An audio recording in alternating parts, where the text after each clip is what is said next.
Bonjour à tous, c'est parti pour une quatrième vidéo avec Blanc-Noir Vampire en match ladder mythique. Donc on a une bonne main de départ, une main bien agressive. On va garder et on joue contre le 1100e mythique. Donc pour l'instant on est 126e, on va espérer regagner pour remonter un petit peu dans le ladder.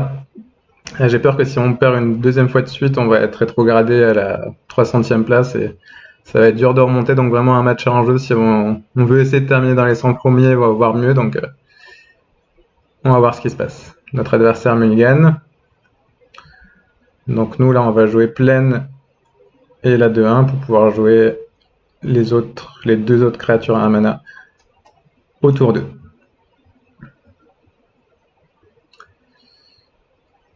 Donc on espère qu'il n'y ait pas une Legion's Landing autour d'eux. Ce serait vraiment emmerdant pour nous. Donc là un petit Sorin, hein, ce serait parfait. Un land, on est content aussi. Là, on préfère avoir une carte active ce tour-ci et deux lands d'affilée après, par exemple. Ok, donc là on joue contre Scapeshift. Donc c'est cool, ça va me permettre de vous montrer un autre match-up. Je pense que c'est assez serré comme match-up, hein, ça dépend pas mal de la sortie. Là c'est vraiment pas ce qu'on voulait piocher. Là on a vraiment intérêt de piocher des lands, sinon il va finir par sûrement stabiliser le board. Et il prend 4 par tour, c'est pas mal, mais c'est peut-être pas suffisant. Là s'il a un Teferi, il nous ralentit pas mal. C'est pas mal aussi cette carte, vu que ça va pouvoir bloquer l'aspirante. Mais il n'a pas joué de land ce tour-ci. Donc ça c'est une très bonne nouvelle. On a pioché un land, donc on va aller sur quêteuse. On va attaquer avec tout, lui mettre 5. Ouais, c'est le plan. Allez. Donc on va perdre une bête, mais on lui met 3 avec la quêteuse, 1 avec le conquistador. Il va bloquer là et bloquer là, il va prendre un de plus. Donc il passe à 10, il prend bien 5 points de dégâts. Là pareil, un land, ce serait cool, un Sorin, ce serait cool. S'il a pioché un land ce tour-ci, il va pouvoir commencer à mettre des tokens, ce qui est assez embêtant. Mais il y a des chances qu'avec la quêteuse, on puisse réussir à le tuer. On va voir. Là, la question c'est si je pioche un land, lequel des deux je joue? Donc, il joue une version avec du noir et du rouge, donc a priori une version avec des golos. Il n'a pas pioché de land ce tour-ci, c'est parfait. A priori. Ok. C'est pas trop un land. Dans le sens où on va pas pouvoir jouer notre drop à 5 ce tour-ci. Mais on va pouvoir mettre un token, 2 tokens ce tour-ci et continuer à attaquer avec ça, donc c'est vraiment pas mal, finalement. Donc là, il va prendre 7, il va passer à 3.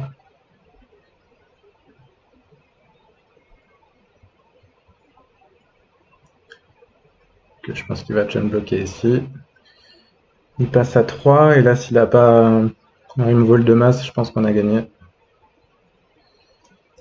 Parce que même un Scape Shift, t'as remarqué un Scape Shift qui fait gagner. Il faudrait qu'il gagne 3 points de vie sur le Scape Shift pour survivre. Et il l'a pas. Enfin, il a pas son time wipe, par exemple. Ok, donc Scape Shift avec des golos, a priori. Tac, Ashok, c'est pas mal. Moi, j'aime bien Vona. Je pense que je préfère Vona à champion. Ça permet de gérer golos, ça permet de gérer des trucs chiants qu'il peut faire. La Keto, c'est bien. Le dieu néant, c'est pourri. Donc, fin de la Légion, on en veut. Il y a des chances que les versions 5 couleurs comme ça, Golos, ça joue peut-être pas Scape Shift. Et du coup, on veut pas forcément nos 4 fins de la Légion. Mais on en veut quand même quelques-uns. Enfin, on en veut quand même beaucoup, mais peut-être pas autant que contre d'autres decks. Qu'est-ce qu'on vire comme créature?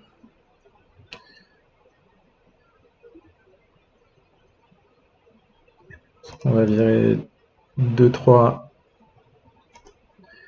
débarquement des gens qui est assez dur à flipper, je pense après ça, il doit avoir pas mal de removal. On reste à 11 créatures.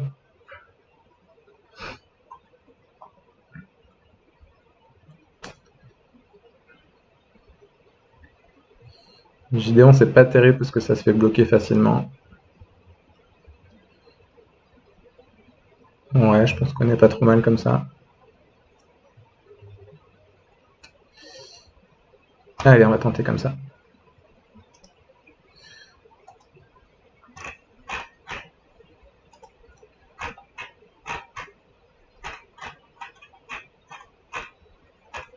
Je regarde un petit peu le plan de side de Martin Juza. Alors lui, il virait les Vona et Champion of Dusk.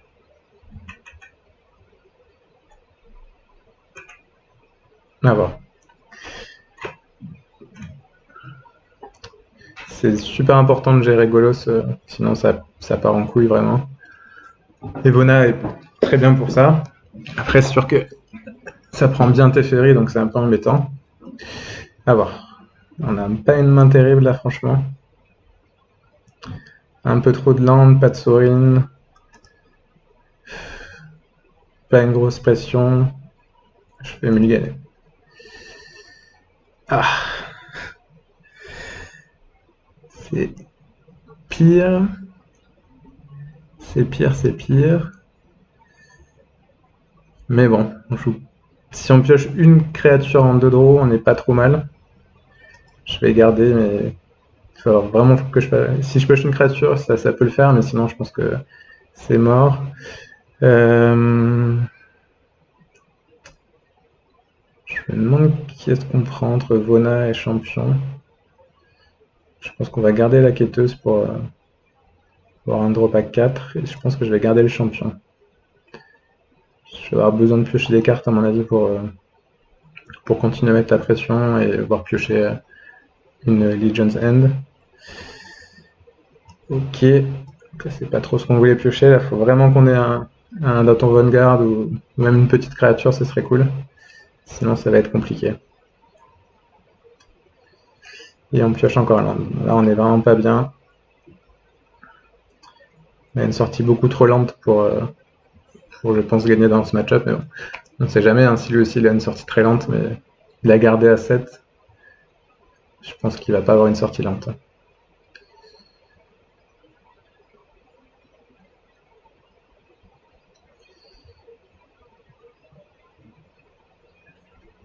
Un rajeunisseur elfe, donc c'est un très bon tour 3. Ça va permettre d'avoir un 4ème mana, et là j'espère qu'il a pas... Ah, un tour trop tard lui. Un tour trop tard.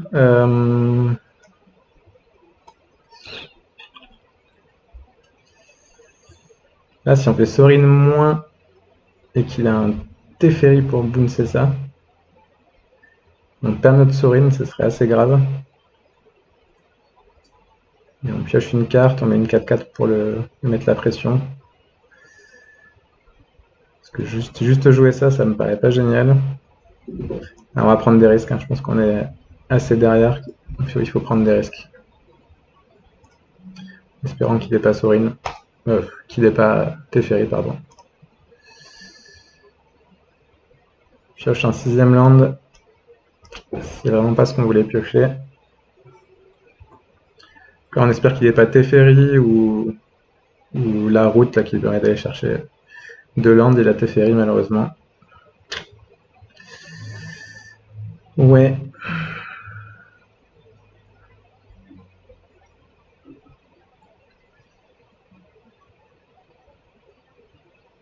Je crois que c'est pas le bon plan de garder des drops à 5 et de virer des drops à 1 en fait. Je pense que le match-up peut vraiment être agressif. Et ouais, je pense que j'ai pas bien sidé. Bon, même si j'ai pas eu trop de chance sur les pioches, voilà, je pioche mes petits drops trop tard. Est-ce qu'il vaut mieux mettre une bête? L'avantage c'est que je pourrais piocher 2 éventuellement. Allez, on va partir sur ça. Pour pouvoir piocher 2 ou 3. Donc là, on a vu qu'il y avait un temps d'attente. Il a sûrement Veil of Summer, qui est très très fort contre Zombie. Et c'est une raison en plus pour laquelle Legion's End c'est bien, mais pas si bien que ça, vu qu'il peut protéger le zombie qu'on cible avec voilà, Voile de l'été. Vraiment une carte exceptionnelle, une carte de side qui est anti-bleu et anti-noir, une puissance qui a jamais été égalée jusqu'à présent. C'est jouable en moderne et en legacy, quoi. Donc je rappelle, quand l'adversaire lance un sort bleu ou noir, il pioche une carte et en plus les sorts peuvent pas être contrecarrés, donc ça défonce tous les jeux contrôle à base de contre. Et les permanents et vous ne peuvent pas être ciblés, donc ça annule les contres, la discard et les anti-bêtes pour un mana et ça pioche une carte. C'est incroyable. C'est un commandement cryptique pour un mana en vert. Le petit Golos. Là, il y a de bonnes chances qu'il puisse l'activer au prochain tour. On n'est vraiment pas très frais dans cette partie. On va pas pouvoir trop attaquer à cause du Golos. Pour l'instant, il n'a pas de rouge. Donc ça, c'est le point positif. Puis, il faut du rouge pour activer sa capacité, révéler les 3 premières cartes. Et du coup, pouvoir les jouer sans payer le coup de mana. Ouais, là, je pense qu'il faut piocher et espérer piocher des bonnes cartes pour nous sortir de là, mais ça va être compliqué. Pas mal du reste. Et là, il faut vraiment un anti-bet au tour d'après, sinon Golos, généralement, ça pardonne pas.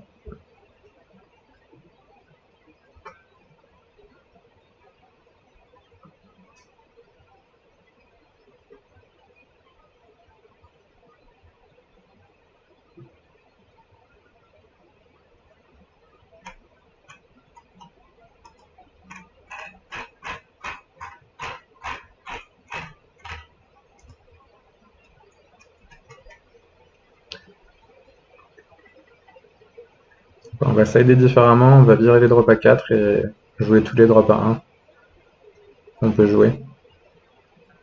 Et espérer qu'on the play ça suffise à pouvoir gagner. Donc là il a fait +1 avec Teferi, donc il peut jouer un rituel, il peut jouer Escape Shift ou juste une carte qui va chercher des manas. On va faire la contrainte quand même. Et voir ce qu'il a. Il a aussi Blast Zone qui est excellent contre Vampire. Un deuxième voile de l'été, joli. Donc Blast Zone, ça peut là directement détruire tous mes permanents qui coûtent 1 mana. Donc, quand vous voyez ma main, ça fait un peu peur cette carte. Alors, on peut attaquer avec la 5-5. On peut peut-être la transformer en volant entre marques. Ouais, on va faire ça. Tac, tac. On passe à 10 permanents, on gagne l'agrément de la cité, pardon. Et on va tenter d'attaquer avec l'aspirante pour tuer Teferi et une 5-5 pour l'attaquer lui. Il perd 2 points de vie.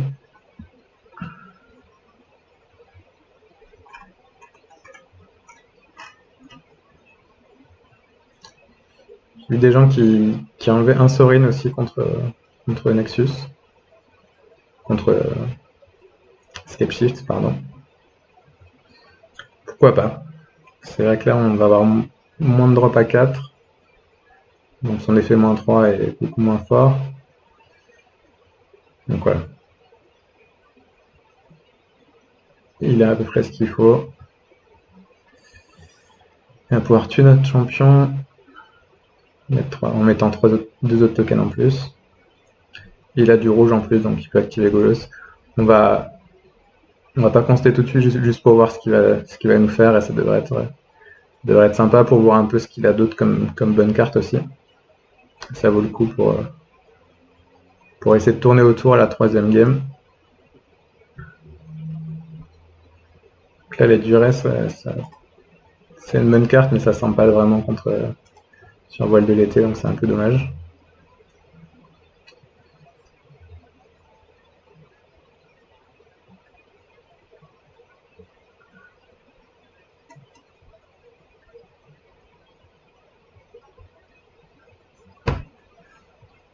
As, c'est parti, il va nous faire de la belle magie normalement avec Golos. Il peut pas trop attaquer.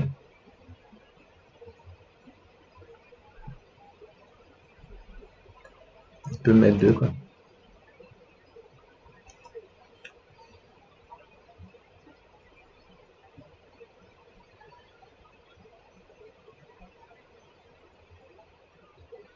Ah ok. Donc il joue aussi Désinfection temporelle, donc Time Wipe. Une excellente carte contre moi. Et il peut rejouer Golos.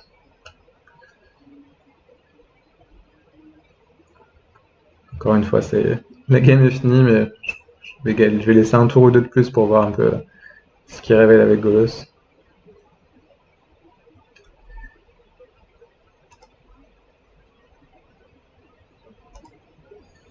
Parfait, que les drops à 1, c'est nickel.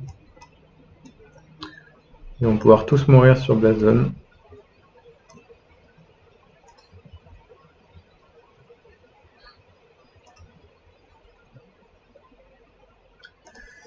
Ouais, j'ai vraiment une sortie trop molle pour espérer gagner. Et il a une bonne sortie lui de son côté. Pour Akashiok, ça permet quand même de contrer Chemin Sinueux et la capacité de Golos. Donc ça vaut quand même le coup de le garder, je pense, la Shiok. Même si je joue sûrement pas de Scape Shift.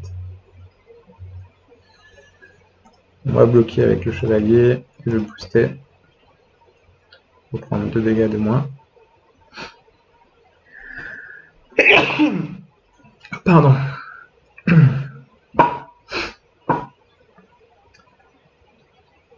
Alors, qu'est-ce qu'il va nous faire de beau? Il joue des Nexus. Des Nexus of Fate. Il nous refait une Vrasse. Ok. Donc il joue 2 Vrasses.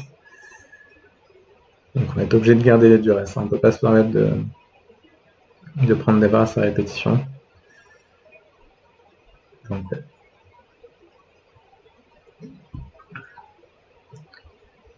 pour l'après, il devrait, j'espère, nous réveiller des trucs sur Golos. Mais il est même pas obligé. Il nous tue en 2 tours. Nous, on ne pioche pas bien. Mais on a l'agrément de la cité. Et ça, c'est pas rien quand même. Donc je prends 9, je passe à 5. Allez, montre-nous des cartes avec Golos.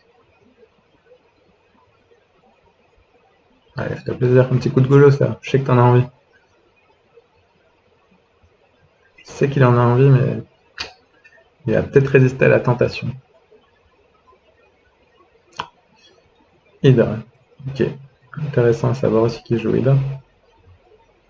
Bon, la plupart des listes en jouent, hein. La puissante Vona.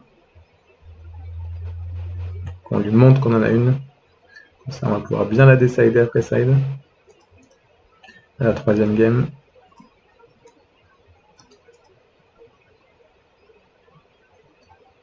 Qu'est-ce qu'il y a d'autre? Ok. 3 zombies de plus. Et du coup, il aura gagné sans activer son puissant Golos.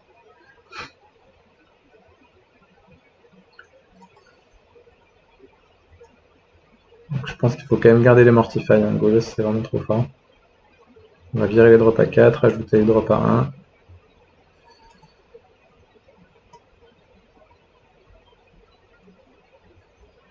J'ai l'impression qu'il a viré les 0-3. Il faudrait peut-être garder Gideon en fait. Hein. On sait jamais.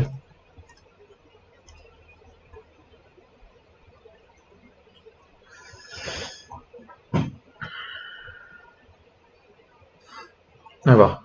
Alors. Changement de plan de side.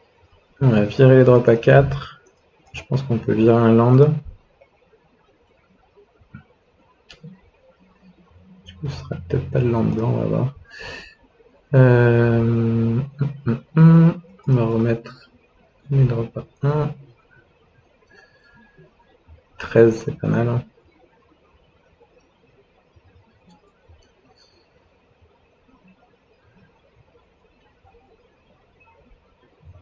Ouais, je pense qu'il faut quand même les jouer. Hein. Souvent, la partie, ça joue. Mettre les derniers points avec tes créatures en virant les zombies avec la fin de la Légion. On va mettre un petit Gideon. Et je pense qu'on peut virer un land.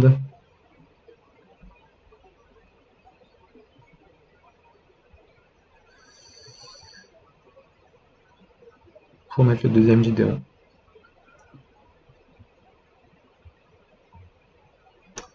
Allez.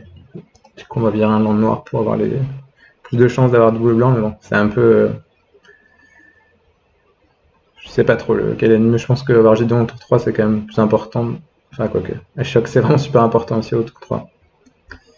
Mais bon, on va tester comme ça, en espérant que ça se passe mieux. Donc là, vraiment, on the play, on veut être super aggro. Donc on va mulliganer agressivement pour avoir bet tour 1, bet tour 2, idéalement. J'aurais peut-être pu verrer un Sorin aussi. Tant pis. Qu'une bête qui arrive pas de tour 1. Trop de removal. Mulligan. Oh, c'est pas possible. Et ben mulligan à 5. 0 créature. Ça fait pas gagner contre eux dans ce match-up là. J'ai déjà gagné en mulligan à 5 assez souvent avec ce deck, hein, donc c'est pas perdu. Mais bon. Putain, j'ai gardé toutes les créatures à 1 et 2 et j'en ai pas pioché du tout, quoi. On va garder, hein. On va pas aller descendre à 4. Hein. Non. Bon. Ça va être compliqué avec cette main. À 5 cartes. On se croirait à Yu-Gi-Oh! Là. Ça me rappelle des bons souvenirs, mais j'aime pas trop commencer à 5 cartes à Magic. C'est assez frustrant. Mais bon, je pense que c'était le bon choix avec la main que j'avais. Je pouvais pas gagner non plus à 7. Donc. Un petit Gideon là, ça serait le mieux au final. Hein, pour mettre la pression.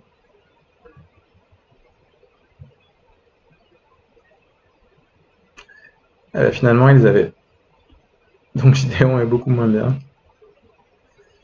On les a pas vus donc la deuxième game, donc je pensais qu'ils les avaient virés. C'est pas une mauvaise draw, ça va nous permettre d'attaquer. Mais il va falloir qu'il ait pas de time wipe, il va falloir qu'il ait un problème à un moment donné, sinon ça va être compliqué.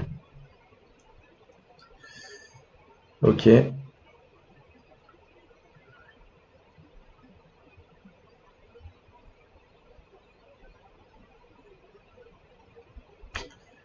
Il a déjà 5 landes, il va pouvoir faire Golos plus Veil of Summer si on a envie. On peut pas trop se permettre de garder mortification. Hop. Non, honnêtement. Donc là la question c'est est-ce qu'on joue autour de time wipe ou pas? Le truc c'est que même s'il a pas time wipe, il va commencer à faire des tokens à son tour ou au tour d'après. Et on ne gagnera pas avec une 1-2. Donc on va prendre le risque. Si la time wipe, bah, c'est fini. Mais bon.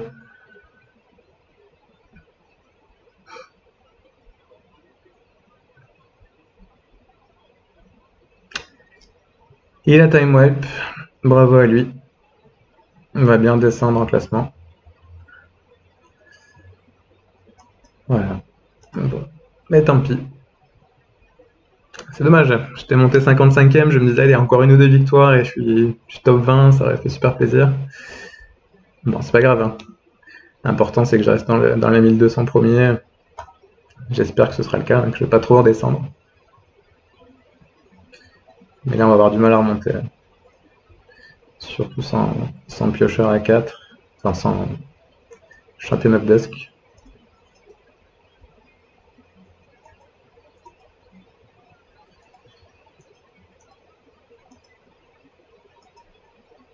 sais même pas ce qui me fait remonter là. Avanto, c'est beaucoup trop tard et c'est pas la meilleure créature. Si. S'il a un Veil of Summer, a priori. Du coup, je vais pas pouvoir gérer ces tokens. Qu'est-ce qu'il a? Ah non, c'était Spiral. Donc c'est pas sûr qu'il est Veil of Summer. C'est plutôt une bonne nouvelle. Mais bon, on va pas gagner la course a priori là.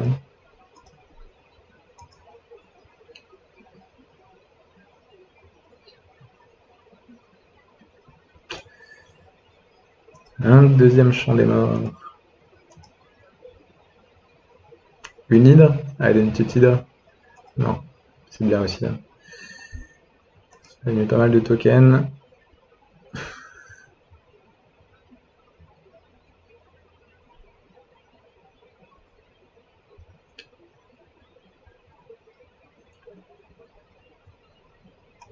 Allez, s'il pioche.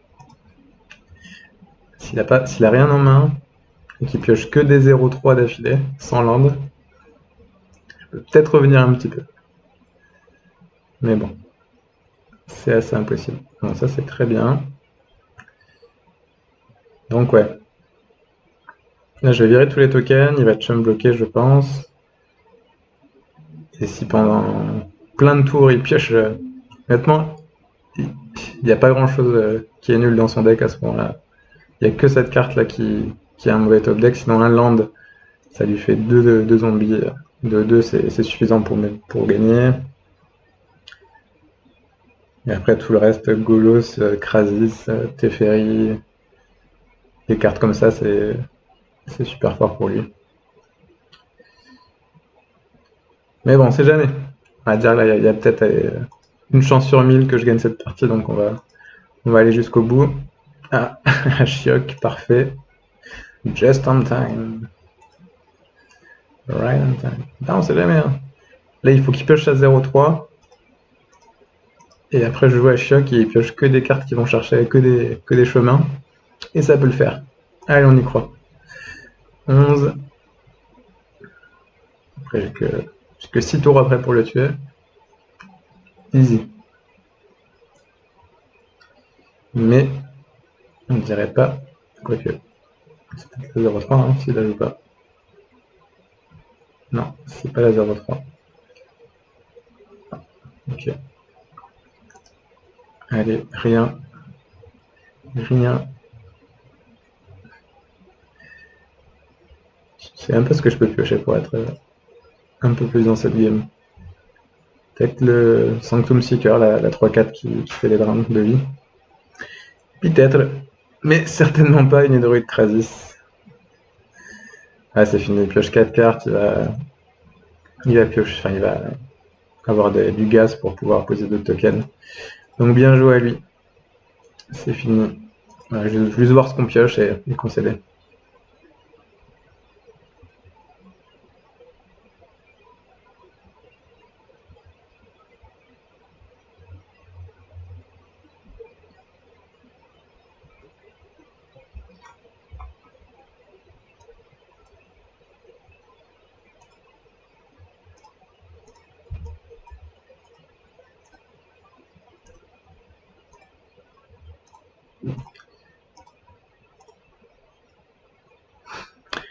Bon, malheureusement, on perd contre Scapeshift aussi. Allez, 323. Ça fait mal. Donc on a commencé 225e, on a fait 2-2 et on a perdu 100 places. Donc pour vous montrer à quel point il faut vraiment avoir un pourcentage de victoire entre 60 et 70% pour espérer monter un petit peu et pas redescendre. Donc voilà, j'espère que ce match vous a plu quand même. C'était le 4e match avec Vampire. On va continuer à faire quelques matchs. On a l'heure pour voir comment ça se passe. Merci.